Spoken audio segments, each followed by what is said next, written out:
Hello, I'm Karen Gauthier, and welcome to this segment of the 2014-15 Nemertes Enterprise Technology Benchmark Key Findings, featuring Johna CEO of Nemertes, and the topic is innovation. So most people view innovation as like magical, and it can't be measured, and you can't send it in a direction. What have we been finding in research? Well, Karen, that's a great question. One of the things we started to look at was whether there was such a thing as a collaborative culture inside organizations. Are some cultures more prone to generating innovation than others? There's good news and really interesting news. The good news is that there is such a thing as a culture of innovation, and the interesting news is it's not exactly what you think it might be. So what we found is companies that are more successful at innovation tend to be more collegial. They tend to be more tolerant of failure than companies that are less successful. Okay, those are interesting. Not too surprisingly, they're also less hierarchical and less political.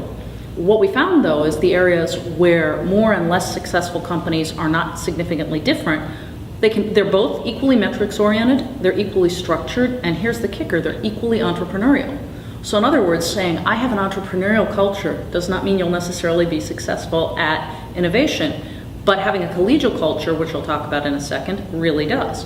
So yes, it's very interesting that there is a culture and that has distinct measurable characteristics. Is there an actionable for business and technology leaders? What steps can they take? Well, there's a number of things they can be doing. First of all, let's take that collegial concept. One of the success correlations we found is that there's a high correlation of success with the use of social technology and collaborative technology. So if you're using collaborative tools, you're likely to be more successful, so make intelligent use of collaborative tools. A second thing that you really want to do is make sure that you put in place what we call an innovation engine, which is this, when I say structured process, it doesn't have to be super formal, but take in mind the concept that there's going to be an idea generation mode at one end. So people are coming up with all these crazy ideas, new ideas, wacky ideas, and then the ideas go through a process of iterative fire hardening.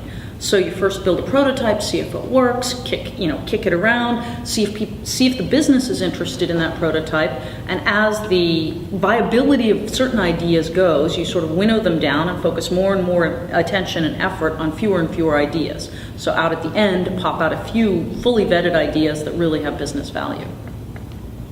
So if they take those steps, what can companies hope to achieve at the end? Well, the first one is that, our metrics show that for about every 100 ideas that are generated, maybe 2 to 3 will actually be useful and deployable.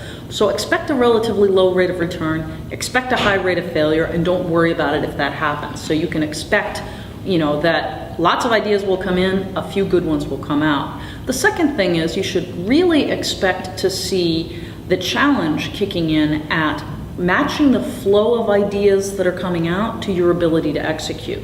There's no one right number of ideas that get generated by your innovation program.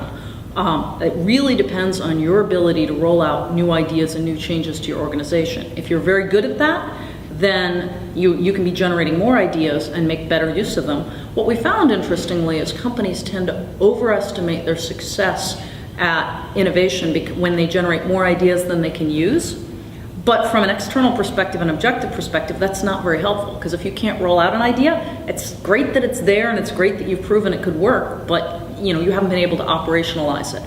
So I'd say expect to find the greatest challenges in the area of operationalizing innovation. But the payoff, which is really what you're asking, like what do you get for all this effort, is that you'll begin to build the confidence that you can solve problems that you don't know how to solve today. And that's absolutely huge for organizations, and that's why innovation is such a buzzword. Great. Thank you very much, Johna. Thank you for watching. For more information on this and other technology topics, please visit us at nemertes.com.